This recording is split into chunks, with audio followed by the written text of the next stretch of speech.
2 años de la guerra Ucrania-Rusia, en realidad de la invasión de Rusia a Ucrania. El mayor conflicto bélico desde la Segunda Guerra Mundial en Europa.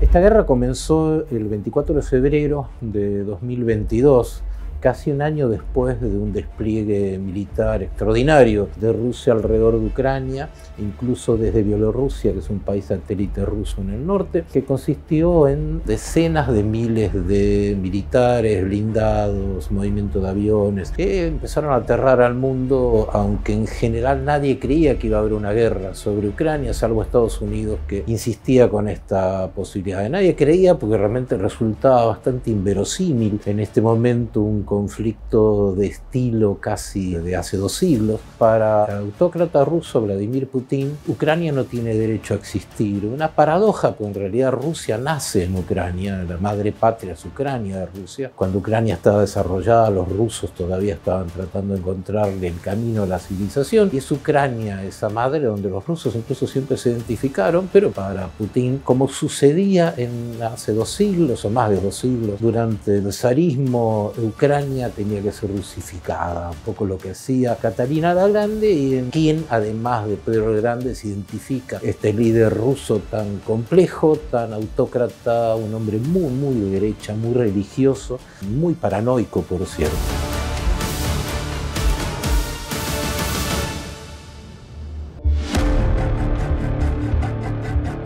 Не пытался помешать нам, а тем более создать угрозы для нашей страны, для нашего народа, должны знать, что ответ России будет незамедлительным и приведет вас к таким последствиям, с которыми вы в своей истории. Esta guerra tuvo 2 objetivos. El primero era que se librara muy rápidamente, una guerra de pocos días, para mostrar el poderío de Rusia, que en aquel momento se sostenía que era uno de los ejércitos más modernos del mundo, y de ese modo generar una inhibición dentro de todos los países de los que era el Pacto de Varsovia, en la Unión Soviética, un collar de países muy importantes que para el Kremlin tenían que alinearse con Moscú, tenían que discutir su economía y su política exterior con Rusia, para evitar una alianza total con Occidente. El otro objetivo era frenar la ofensiva insistente de la OTAN sobre la frontera de Rusia. Lo que terminó sucediendo fue exactamente lo contrario. La guerra no terminó en pocos días, por el contrario, le generó un liderazgo que Estados Unidos venía buscando en la agenda internacional y potenció a la OTAN, que, como había dicho el presidente francés Emmanuel Macron, sufría de parálisis cerebral. Digamos, todo eso crece enormemente debido a los fallidos que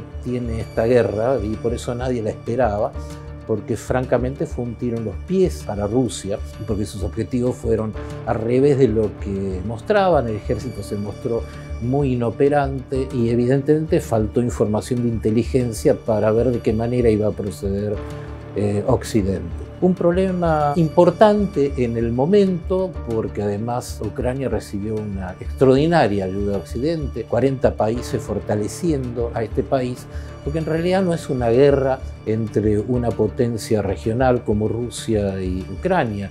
Esta es una guerra que define el lugar de la hegemonía norteamericana. Si la guerra la gana Rusia, Estados Unidos retrocede, y eso va a permitir que otras autocracias avancen, por ejemplo la del turco Erdogan sobre el mar Egeo y Grecia, o la de China básicamente sobre Taiwán. Digamos, la debilidad del factor hegemónico de la época es muy importante, de ahí que China apoyó las locuras de Vladimir Putin.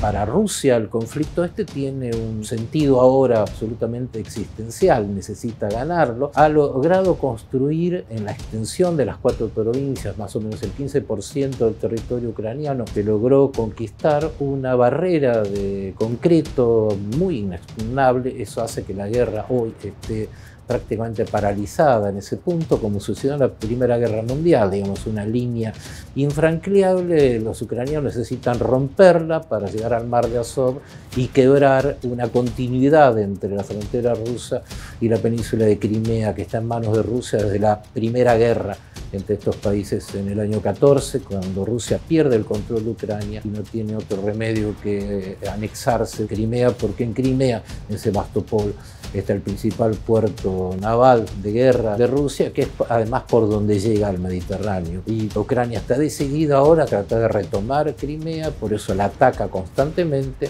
ataca el Estado Mayor Naval que está ahí en su base y trata de romper esta barrera. No lo está logrando por varias razones. La central es que no tiene suficiente apoyo militar en este momento.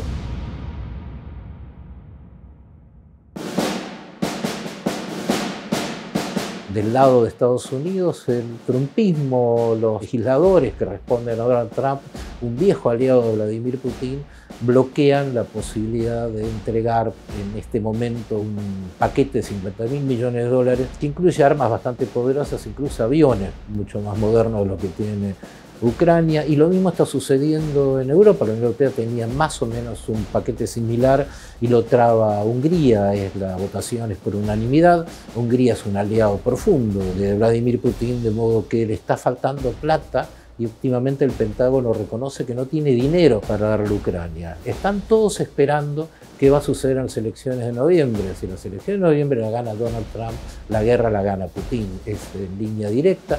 Y esto está produciendo bastante preocupación en Europa, en la Europa central, porque entienden que no van a poder contar más con Estados Unidos si esto sucede, y en la Europa más cercana a Rusia, porque suponen que después de Ucrania van a ir por ellos.